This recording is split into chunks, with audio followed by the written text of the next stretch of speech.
स्वराज्याची शपथ. रायरेश्वराचे मंदिर. सह्याद्रीच्या कुशीत वसलेल्या रायरेश्वराच्या मंदिरात आज नेहमीपेक्षा वेगळीच शांतता होती.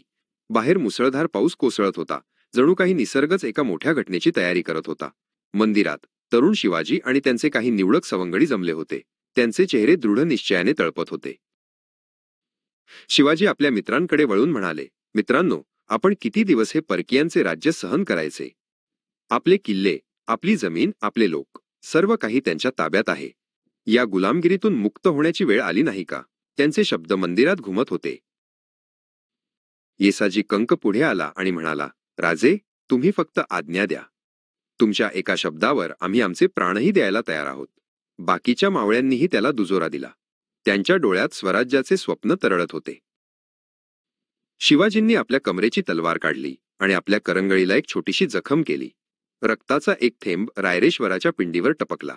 या रक्ताची शपथ घेऊन मी प्रतिज्ञा करतो. शिवाजींचे डोळे अग्नीसारखे तेजस्वी दिसत होते. मी माझे आयुष्य या भूमीला परकीयांच्या दास्यातून मुक्त करण्यासाठी आणि इथे आपले स्वतःचे राज्य, स्वराज्य स्थापन करण्यासाठी समर्पित करीन. त्यांचे शब्द विजेच्या कडकडाटासारखे होते. शिवाजीराजांनंतर एकामागून एक सर्व मावळ्यांनी पुढे येऊन आपल्या रक्ताने रायरेश्वराला अभिषेक केला.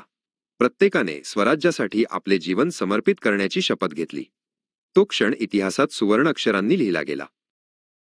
शपथविधी पूर्ण झाल्यावर शिवाजींनी आपल्या मित्रांना मिठी मारली. आजपासून आपण सर्व एकाच ध्येयाने बांधले गेलो आहोत, स्वराज्य, ते म्हणाले. त्यांच्या आवाजात एक नवीन आत्मविश्वास आणि दृढता होती. मंदिराबाहेर पाऊस थांबला होता आणि ढगांच्या आडून सूर्यकिरणे बाहेर डोकावत होती. जणू काही निसर्गही या तरुण योद्ध्यांना त्यांच्या महान कार्यासाठी आशीर्वाद देत होता. ही केवळ एक शपथ नव्हती, तर ती महाराष्ट्राच्या भविष्याची पायाभरणी होती. या एका घटनेने मराठा साम्राज्याचा पाया रचला आणि पुढील सर्व लढाया, विजय आणि बलिदानांना प्रेरणा दिली. स्वराज्याची शपथ घेऊन शिवाजी राजांचे आणि त्यांच्या मावळ्यांचे बाहू स्फुरण पावत होते. आता प्रतीक्षा होती ती फक्त योग्य संधीची. राजांचे लक्ष सह्याद्रीच्या एका उंच आणि भव्य किल्ल्यावर खिळले होते, वजा तोरणा.